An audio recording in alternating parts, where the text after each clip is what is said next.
കുന്നിൻ മുകളിലെ പൂന്തോട്ടത്തിൽ ഏറ്റവും ശ്രദ്ധയാകർഷിച്ചിരുന്നത് വസന്തമല്ലിയായിരുന്നു. വസന്തം ആരംഭിച്ചത് മുതൽ 100 കണക്കിന് പൂക്കളാണ് വസന്തമല്ലിയിൽ. അത് കാണാനായി തന്നെ എത്രയോ പേരാണ് ആ പൂന്തോട്ടത്തിലേക്ക് വന്നത്. എല്ലാവരും വസന്തമല്ലിയുടെ ചുറ്റും നിന്നു ആഘോഷമായി ചിത്രങ്ങളെടുത്തു. ഒരു രാജാവിനെ പോലെ വസന്തമല്ലി അങ്ങനെ നിന്നു. എന്നാൽ അധികം വൈകാതെ ശൈത്യം ആരംഭിച്ചു. പൂക്കളെല്ലാം കൊഴിയാൻ തുടങ്ങി, ഇലകൾ കൊഴിയാൻ തുടങ്ങി. ഉണങ്ങിയ കമ്പ് പോലെയായി തീർന്നു വസന്തമല്ലി. ചുറ്റും നിന്ന ചെടികളൊക്കെ വസന്തമല്ലിയെ കളിയാക്കി കുറ്റപ്പെടുത്തുകയും ഒക്കെ ചെയ്തു. ഒന്നും പ്രതികരിക്കാനാവാതെ വസന്തമല്ലി അങ്ങനെ നിന്നു. ഉണങ്ങി പൊടിഞ്ഞു തുടങ്ങിയിരുന്നു വസന്തമല്ലി. ഉള്ളിലെ ജീവൻ നിലനിർത്താനായി വസന്തമല്ലി തൻ്റെ വേരുകൾ ആഴത്തിലേക്ക് കൊണ്ടുപോയി എവിടെ നിന്നെങ്കിലും അല്പം ജലം കണ്ടെത്താൻ ശ്രമിച്ചു. ദിവസങ്ങൾ കടന്നുപോയി. മഞ്ഞ് ഉരുകാൻ തുടങ്ങി. പൊടിഞ്ഞു കുറ്റിയായി തീർന്ന വസന്തമല്ലിയിൽ നിന്ന് ഒരു നാമ്പ് മെല്ലെ മുളച്ച് പുറത്തേക്ക് വന്നു. അത് പെട്ടെന്ന് തന്നെ വളർന്ന് ഇലകളായി പൂക്കളായി അങ്ങനെ വിരിഞ്ഞു നിന്നു. ഇപ്പോൾ വസന്തമല്ലിയുടെ വേരുകൾക്ക് പഴയതിനേക്കാൾ കൂടുതൽ ആഴവും പരപ്പുമുണ്ട്. ചില പതനങ്ങൾ അങ്ങനെയാണ്. അത് കുതിച്ചുചാട്ടത്തിനുള്ള തയ്യാറെടുപ്പാണ്. ഞാൻ പള്ളിക്കൂടം ആരംഭിക്കുന്നു. എല്ലാ കൂട്ടുകാർക്കും സ്വാഗതം. ക്രൂശിൽ കേന്ദ്രീകൃതമാണ് ആരാധന. ക്രൂശിൽ കേന്ദ്രീകൃതമാണ് നമ്മളുടെ നോട്ടം, നമ്മളുടെ ദൃഷ്ടി. ആ നോട്ടം നമ്മളുടെ ഹൃദയത്തിലാണ്, ആന്തരികമായി. I am innocent of the blood of the righteous man. പുതിയ കാർ നേടാനുള്ള അവസരം. വാവ്, പപ്പയ്ക്ക് സർപ്രൈസ് കൊടുക്കും. അല്പം കൂടി പപ്പയുടെ ഡീറ്റെയിൽസ് എഴുതാനുണ്ട്. എന്ത്? ഇങ്ങനെയുള്ള പോപ്പപ്സിൽ നിന്നും ജാഗ്രത പുലർത്തൂ.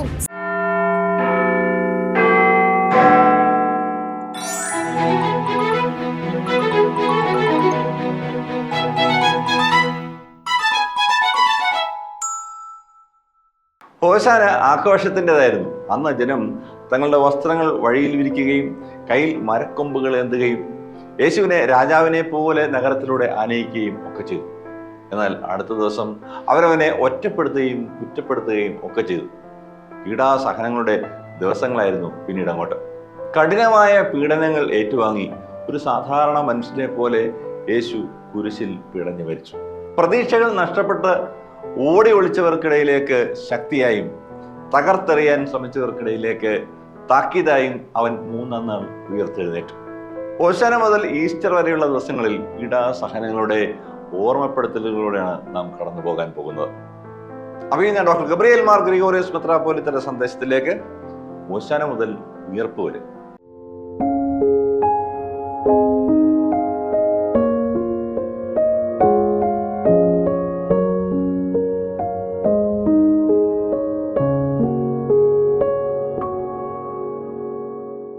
പിതാവിൻ്റെയും പുത്രൻ്റെയും പരിശുദ്ധാത്മാവിൻ്റെയും നാമത്തിൽ തനിക്ക് സ്തുതി. ഞായർ പള്ളിക്കൂടത്തിലെ എൻ്റെ കൊച്ചു കൂട്ടുകാർക്ക് ക്രിസ്തുവേശുവിൽ സ്നേഹവന്ദനം.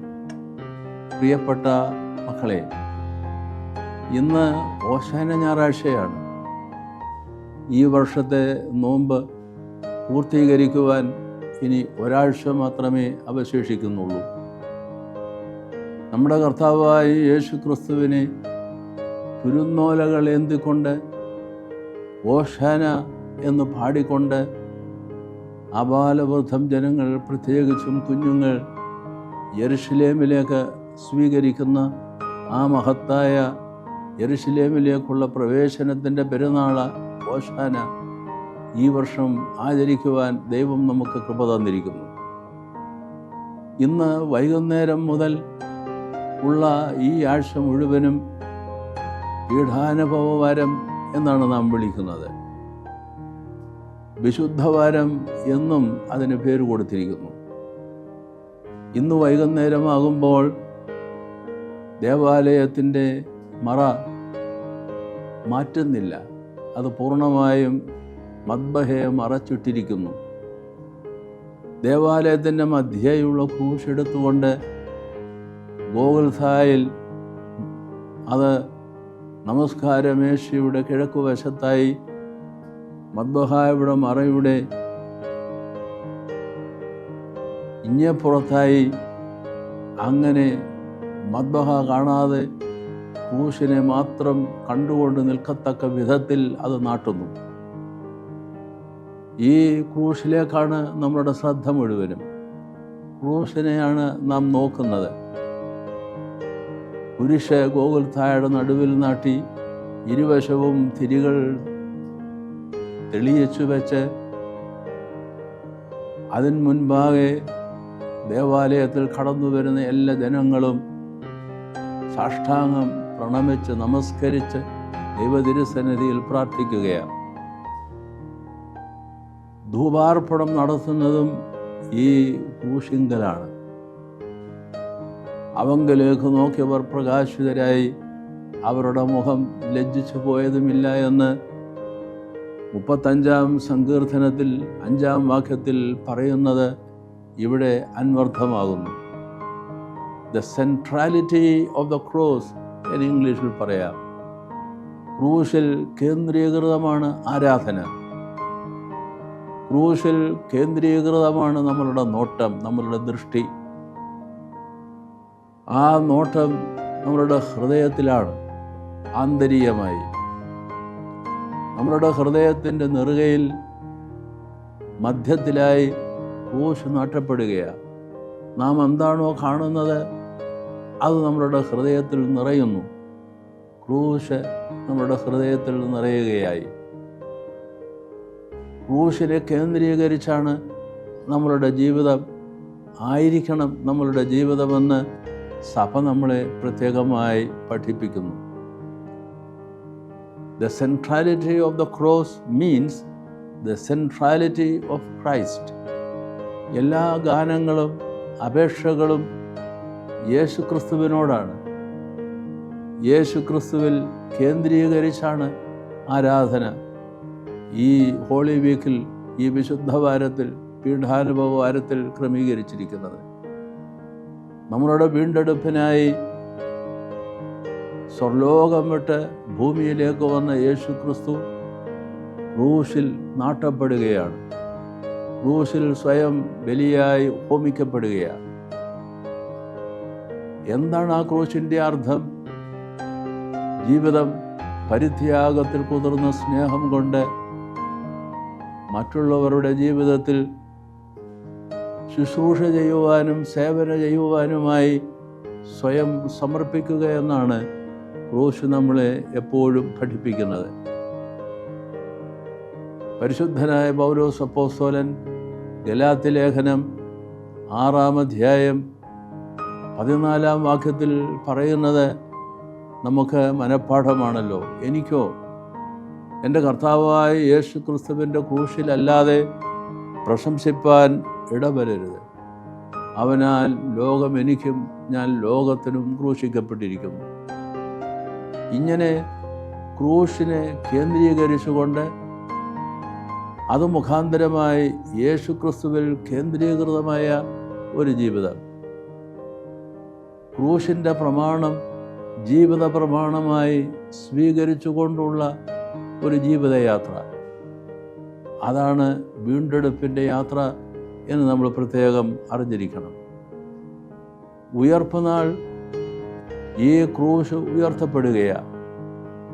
നമ്മുടെ കർത്താവായ യേശു ക്രിസ്തു ക്രൂശിന്മേൽ മരിച്ചു, കബറടക്കപ്പെട്ടു, പുനരുദ്ധാനം ചെയ്തു. പുനരുദ്ധാനത്തിൻ്റെ വെളിച്ചം, പുനരുദ്ധാനത്തിൻ്റെ മരണത്തെ ജയിച്ചുള്ള ഉയർപ്പ് എന്ന പ്രമാണം എന്ന ചരിത്ര യാഥാർത്ഥ്യം നമ്മൾ ഉൾക്കൊള്ളുകയാണ് അടുത്ത ഞായറാഴ്ചത്തെ ഉയർപ്പ് പെരുന്നാളിലൂടെ. ഈ ആഴ്ച മുഴുവനും ഇങ്ങനെ നമ്മൾ ക്രൂശിനെ നോക്കിക്കൊണ്ട്, ക്രൂശിൻ്റെ പ്രമാണം ജീവിത പ്രമാണമായി സ്വീകരിച്ചുകൊണ്ട് ദൈവതിരുസന്നിധിയിൽ നമ്മൾ സാഷ്ടാംഗം പ്രണമിച്ച് നമസ്കരിച്ച് പ്രാർത്ഥിക്കുകയാണ്. ക്രൂശിനെ നോക്കി യേശുക്രിസ്തുവിനെ നമ്മുടെ ഹൃദയത്തിൻ്റെ കേന്ദ്രത്തിൽ പ്രതിഷ്ഠിച്ചുകൊണ്ട് ദൈവതിരുസന്നിധിയിൽ ജീവിക്കാം എന്ന് നമ്മൾ പ്രതിജ്ഞയെടുക്കുകയാണ്. ഈ വിശുദ്ധവാരം അനുഗ്രഹീതമാവട്ടെ എന്ന് പ്രാർത്ഥിക്കുന്നു. ദൈവകൃപയിൽ ഏവരെയും സമർപ്പിക്കുന്നു. കുഞ്ഞുങ്ങളെ, നമുക്ക് ക്രൂശിങ്കിലേക്ക് നോക്കാം. കർത്താവിനെ ജീവിതത്തിൻ്റെ കേന്ദ്രത്തിൽ സ്വീകരിച്ചുകൊണ്ട് അവനെ കണ്ടുകൊണ്ട് അവനായി നമ്മളുടെ ജീവിതത്തെ പൂർണ്ണമായും സമർപ്പിക്കാം. ദൈവകൃപ നാം എല്ലാവരിലും എപ്പോഴും ഉണ്ടായിരിക്കുമാറാകട്ടെ.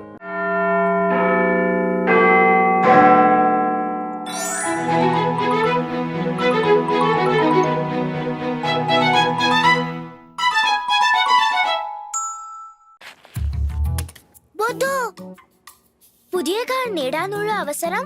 വാവ്, പപ്പയ്ക്ക് സർപ്രൈസ് കൊടുക്കും. അല്പം കൂടി പപ്പയുടെ ഡീറ്റെയിൽസ് എഴുതാനുണ്ട്.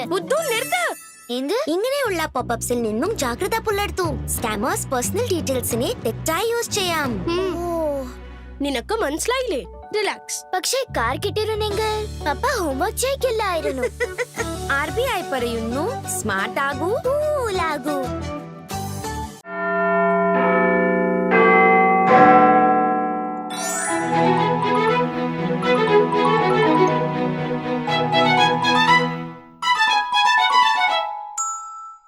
പീലാത്തോസിനെ കുറിച്ച് ചിന്തിക്കുമ്പോൾ യേശു ക്രിസ്തുവിനെ മരണത്തിന് ഏൽപ്പിച്ച ക്രൂരനായ ഭരണാധികാരിയായി ഒരു വില്ലനായിട്ടാണോ നാം കാണുന്നത്? അങ്ങനെ ഒരു അപരാധിയുടെ ചിത്രം എങ്ങനെയോ വന്നു പോയിട്ടുണ്ട് പലരിലും. യേശുവിനെ മരണത്തിന് ഏൽപ്പിച്ച ശേഷം ആ ഉത്തരവാദിത്തത്തിൽ നിന്ന് കൈ കഴുകി ഒഴിവായവൻ കൂടിയാണ് പീലാത്തോസ്. എന്നാൽ പീലാത്തോസ് ഒരു വിശുദ്ധനായിരുന്നു എന്ന് പറയുന്നവരും ഉണ്ട്. ശരിക്കും ആരായിരുന്നു പീലാത്തോസ്? I am innocent of the blood of the righteous man. പീലാത്തോസ് ക്രിസ്തീയ വിശ്വാസികളുടെ മനസ്സിൽ ആഴത്തിൽ തറഞ്ഞിറങ്ങിയ പേരാണ് പീലാത്തോസ്. ഈ നീതിമാന്റെ രക്തത്തിൽ പങ്കില്ല എന്ന് പറഞ്ഞ് കൈ കഴുകുന്ന പീലാത്തോസ് ക്രിസ്തുവിന്റെ പീഡാനുഭവ ചരിത്രത്തിൽ പ്രധാനമായ ഒന്ന് തന്നെയാണ്. ശരിക്കും ആരാണ് പൊന്തിയോസ് പീലാത്തോസ്? ഇറ്റലിയിലെ സാംനിയം പ്രൊവിൻഷ്യയിൽ ഒരു പരമ്പരാഗത റോമൻ കുടുംബമായ പൊന്തിയോയിലാണ് പീലാത്തോസ് ജനിച്ചത്. രാജകുടുംബത്തിൽ ഉന്നതമായ സ്ഥാനം അലങ്കരിച്ചിരുന്നവരാണ് സാംനിയൻകാർ. അധികാരത്തിൽ രാജാവിനും മന്ത്രിമാർക്കും ഭരണതലത്തിൽ അടുത്ത സ്ഥാനികളായിരുന്നു. സൈനിക മേധാവിത്വം, നികുതി, ധനകാര്യ ചുമതലക്കാർ, ഗവർണർമാർ തുടങ്ങിയ പ്രാദേശിക ഭരണ നിയന്ത്രണവും ഇവർക്കായിരുന്നു. ഗവർണറുടെ ചുമതലയായിരുന്നു പീലാത്തോസിന്. തിബരിയോസ് കൈസറാണ് പീലാത്തോസിനെ ഗവർണറായി നിയമിച്ചത്. കൈസർക്ക് ഏറെ പ്രിയങ്കരനും ആയിരുന്നു പീലാത്തോസ്. പെസഹ പെരുന്നാളിനോട് അനുബന്ധിച്ച് ആഘോഷ കാര്യങ്ങളിൽ മേൽനോട്ടത്തിനായിട്ടാണ് പീലാത്തോസ് ആ സമയം യെരുശലേമിലേക്ക് വന്നത്. അങ്ങനെ വന്നതുകൊണ്ടാണ് യേശുവിനെ വിചാരണയ്ക്കായി പീലാത്തോസിന് മുമ്പിലേക്ക് കൊണ്ടുവന്നത്. 2 കുറ്റങ്ങളായിരുന്നു യേശുവിന്റെ മേൽ ചുമത്തപ്പെട്ടത്. ഒന്ന്, യഹൂദന്മാരുടെ രാജാവായി പ്രഖ്യാപിച്ചു. 2, റോമൻ ഗവൺമെന്റിനെതിരെ കലാപം സൃഷ്ടിക്കാൻ ശ്രമിച്ചു. യേശു കുറ്റം ചെയ്തതായി പീലാത്തോസിന് കണ്ടെത്താൻ കഴിഞ്ഞില്ല. പീലാത്തോസിന്റെ ഭാര്യയായ ക്ലോഡിയ പ്രഫുള സ്വപ്നം കണ്ട് ഭയപ്പെടുകയും യേശുവിന്റെ കാര്യത്തിൽ ഇടപെടരുതെന്ന് പീലാത്തോസിനെ അറിയിക്കുകയും ചെയ്തിരുന്നു. യേശു ഗലീലക്കാരൻ എന്നുകൂടി അറിഞ്ഞപ്പോൾ ആ പ്രദേശത്തെ ഗവർണർക്കുള്ള അധികാരം ഹേരോദസിനാണെന്ന് മനസ്സിലാക്കി പീലാത്തോസ് യേശുവിനെ ഹേരോദോസിന്റെ അടുത്തേക്ക് അയച്ചു. ഹേരോദസിന് മുമ്പിൽ യേശു നിശബ്ദനായിരുന്നതുകൊണ്ട് ഹേരോദസ് യേശുവിനെ തിരികെ വീണ്ടും പീലാത്തോസിന്റെ അടുത്തേക്ക് അയക്കുകയായിരുന്നു. പെരുന്നാളിൽ ലഹള ഒഴിവാക്കേണ്ടതും ക്രമസമാധാനം പാലിക്കേണ്ടതും പീലാത്തോസ് ആയിരുന്നതുകൊണ്ട് ജനഹിതത്തിന് യേശുവിനെ ഏൽപ്പിക്കുകയായിരുന്നു. അതിന്റെ ഉത്തരവാദിത്തത്തിൽ നിന്ന് കൈ കഴുകി ഒഴിയുന്ന പീലാത്തോസിനെ പിന്നീട് വിശുദ്ധ വേദപുസ്തകത്തിൽ എങ്ങും കാണുന്നതേയില്ല. യഹൂദ ചരിത്രകാരൻ ഫ്ലേവിയസ് ജോസഫസ് പറയുന്നത്, ശമര്യയിലെ ഒരു കലഹം അമർച്ച ചെയ്യാൻ കഴിയാതെ വന്നപ്പോൾ ചക്രവർത്തി പീലാത്തോസിനെ പദവിയിൽ നിന്നും നീക്കം ചെയ്തു എന്നാണ്. പീലാത്തോസിനെ നിയമിച്ച ചക്രവർത്തി അപ്പോഴേക്കും നാട് നീങ്ങിയിരുന്നു. പിന്നീട് റോമൻ ഭരണകൂടം പീലാത്തോസിനെ കൊന്നുകളഞ്ഞു എന്നും പീലാത്തോസ് ആത്മഹത്യ ചെയ്തുവെന്നും 2 പക്ഷമുണ്ട്. എത്യോപ്യൻ ഓർത്തഡോക്സ് സഭ പീലാത്തോസിനെ വിശുദ്ധനായി പ്രഖ്യാപിച്ചിട്ടുണ്ട്. ജൂൺ 25-നാണ് പെരുന്നാൾ ആഘോഷിക്കപ്പെടുന്നത്. ഈസ്റ്റേൺ ഓർത്തഡോക്സ് സഭയാകട്ടെ പീലാത്തോസിന്റെ സഹധർമ്മിണിയായ ക്ലോഡിയ പ്രക്യുളയെയും പരിശുദ്ധയായി പ്രഖ്യാപിച്ചിട്ടുണ്ട്. ഒക്ടോബർ 27-നാണ് ആ വിശുദ്ധ ദിനം.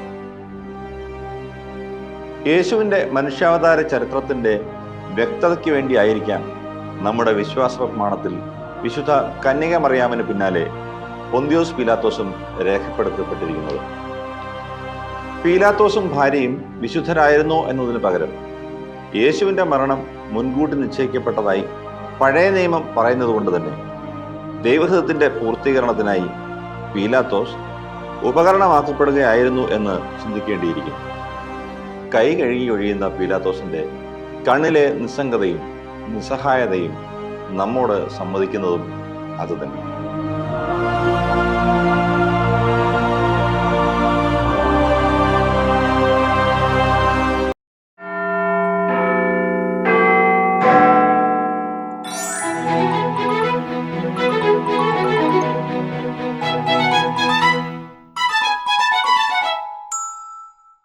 Question time.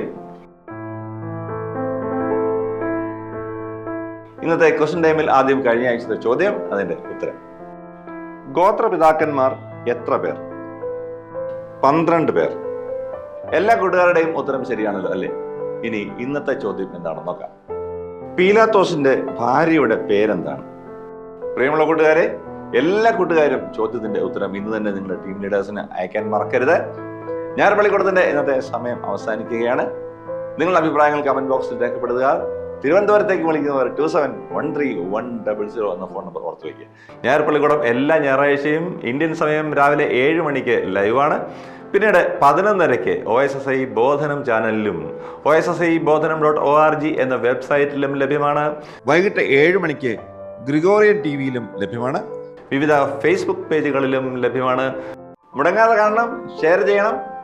ഈ ആഴ്ച ഏറെ ആഴമായ ധ്യാനത്തിന്റെ ദിവസങ്ങളായിരിക്കട്ടെ. അടുത്ത ആഴ്ച കാണാൻ ആഗ്രഹിച്ചുകൊണ്ട് ചാച്ചൻ സന്തോഷ് ബൈ പറയുന്നു.